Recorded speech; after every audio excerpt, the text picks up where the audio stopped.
भिखारी खानी। अरे हो मैं केवाड़ी खोल ना। हाँ अच्छा लागत कोनो भिखारी आ गेल बा। ए जी सुनी ना हाँ। हमर मरद गाड़ी नहीं के चल दे दूसरा दिन आए। हम भिखारी होई 4 बजे भोरे ना खियावत रहले भात बा बसिया हमनी तोर भाई बोलत नहीं बीगो ना रसिया। अच्छा दीपिक ना बारे रे। हो केवाड़ी खोल। अच्छा रुक आओ तनी। बोल लगे तेरी दीदी सोची ना तारा बाप के डर से आई रे या तो तना- बोल लागो तो तोरा खुश रहे खातिर नहीं कहबो। इतना भारी बोकले बनी उतरबे तब ना खुश रहे।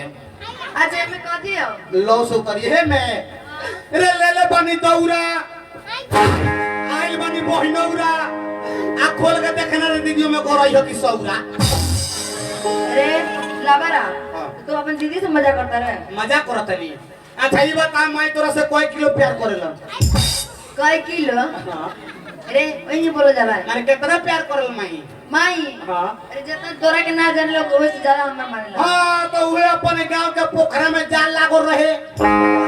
सौरा मछरी किन के तरुआ तर के बैठा देले बिया। अच्छा तो सही बात कह लिया हम कुमार रहनी ना हाँ। तो माई मछली किन के खूब खियावे हमरा। ओइ समय पर हाँ। ओइ समय पर नटिए में काट हो गई है। हां आ दीदी अब बोल वो एगो औरी सामान हो कहां रे 3 गो कुआ का बच्चा हो गोवा के बच्चा 2 गो सोर गइल बा एगो दूधा है हो रे हाँ। तो लाइक से तो निमन लाइक जाए ना तो सोरल का जीजा जी के खिया दे दूधा हवा ते खा ली है। दीदी हां बोल ना वो ना समाचार रे बारा झोरले बारी रे रे तो झाड़ी ना ए जीजा जी के देखावा तारू हां के ललचावा तारू हां उनका गला चाहत नहीं तो जीजा जी मकई के रहेटा खानी उल्टा दे थोई रे। अरे हां बड़ी मार मारे का है दीदी अरे मने ते मोटा आ गइल वाले तनका तनका रे आई बारान खावल इसकी कोराई अरे खाना खाइने ये खाना खा ले हां कथी कौन कौन खाना दाल भात सब्जी हम मुर्गा के लात ना खा ले ना खानी ना ना दीदी रे हां और सब ठीक बानो सुन ना आय हमर तो पूछ ले लिया हां अब बाबूजी के समाचार कौन बाबूजी हां बाबूजी एकदम साफ फ्री डिश खनिया चल रहल बा। अमाई के समाचार माई माई रे अरे माई ये क्या भाई ते तो जाना तारी कि अपन घर बरका नदी के काट में हो हां बड़ी जबर वार आई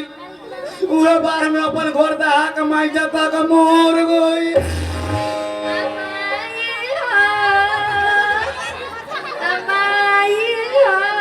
चुप दीदी चुप चुप चुप अरे का रोतरी ये कौन तरीका छिपाएगे तो साचो रोतरी के झूठो करे तेरे माई मर के ना रोई आई दादा एकरा वो आंख में एगो लोर का था नहीं है झूठो के रो रही है का रे हमरा रोते रोते पूरा कपार भिज गइल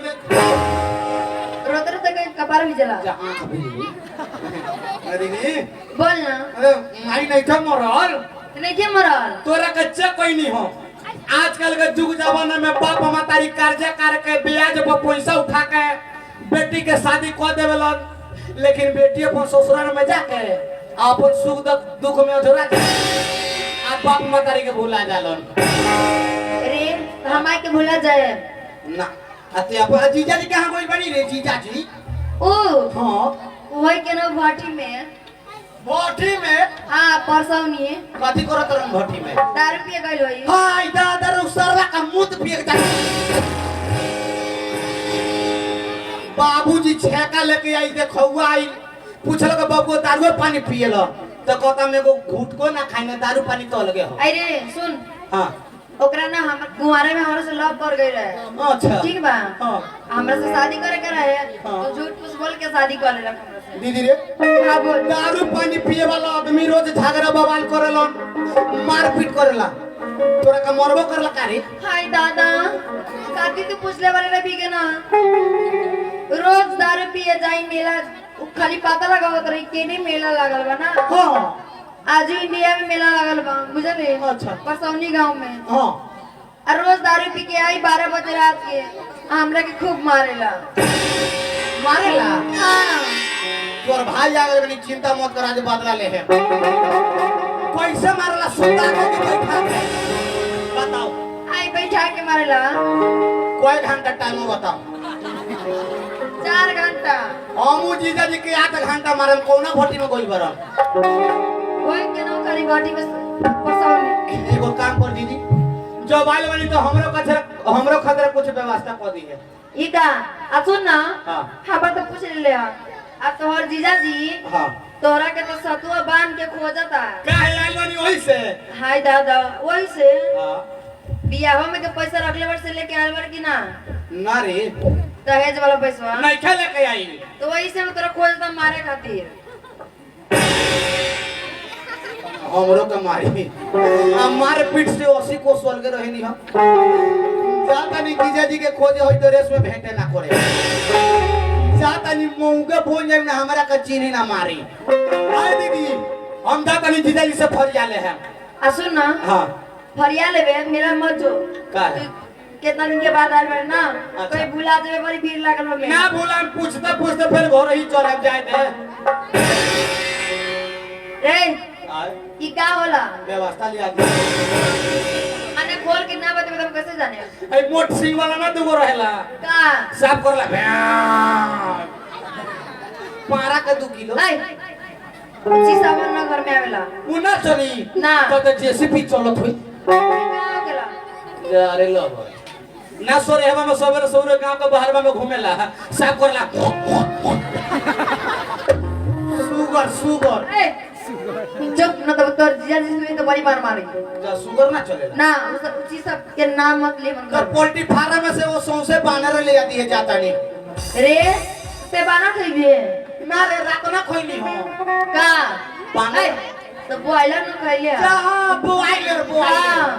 जाता नहीं जीजा जी को देर हुआ के सारा ही आ सुन ना हां बच के रहिए ये का छवारी लोग बहुत खराब है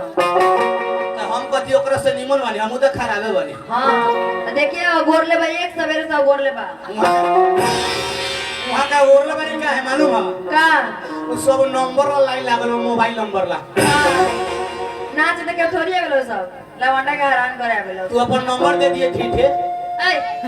आ जो आराम से रहिए हां आवत नहीं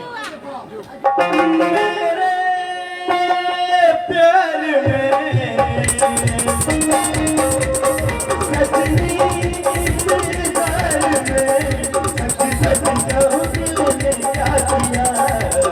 कभी भुला कभी याद किया कभी भुला कभी याद किया कभी भुला कभी याद किया कभी भुला कभी याद किया कभी भुला कभी याद किया हाँ भैया वैसे कि अपने के दो परिवार बनी एगो हम बनी एगो हमार परिवार बा जानते नहीं भैया हम अपन परिवार से इतना ज्यादा माया इतना ज्यादा प्यार करी ले खीर वालों से क्या बताई लेकिन हम उनकर से बिना कुछ काले बिना जानकारी देले हम घर जा गए बनी लागत है कि वो बेचैन में हुई ठीक बा हम घर चल बनी कभी भुला कभी याद और बिल्कुल सुनसान बा लागत है कि वो घर में बा ठीक बा हम आवाज उठा नहीं ए मेरा रो ए जी आ गई नी हां आ गई जल्दी के मारी खोलो अच्छा ठीक बात किया हो तने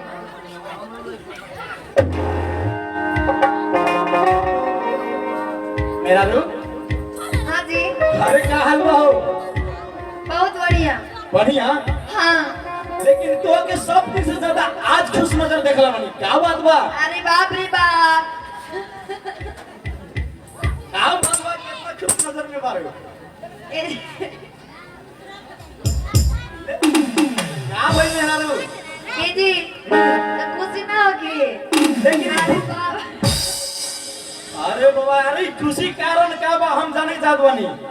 ये खुशी के कारण ये है कि वो छोट भाई रहे बिगना ठीक है ना हाँ आज कितना दिन के बाद अपने घरे आइल बा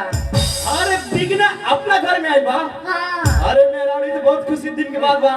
कि कितना दिन के बाद हमार सर हमरा घर में आई बा हाँ लेकिन बिगना बा कहां बिगना तो अपने के खोजे गई मेला में हमरा खोज गई हाँ कैसन आदमी बारू देखो तू नया नया घर में आई बा उ लड़का आदमी ओकरा तो अकेले बैठा तू मेला में हाय दादा उ लइका नहीं खे लड़का नहीं खे वो तो जवान हो गए अपने तो हेती चुक में देख लली ना जवान हो गइल बा लमहर हो गए बस सगियान अच्छा भाई तो हाथ तोरे ने तना ए मेरा रू का लेकिन ई घरों में तो हमें के दुई आदमी रहनी हाँ लेकिन हमने के दू जना के बीच में एगो कांटा आ गइल बा वो तोहर भाई अगर बिगना ए, हमर भाई के काटम मत जा अरे नहीं काटा ना कहे लेकिन हमके बीच में आ गइल बा कि ना हाँ उदा अरे हमने के सारा काम में चौपट हो जाई हम कहता नहीं कि बिगना आए से पहले चला अच्छा ठीक बजी चलो चली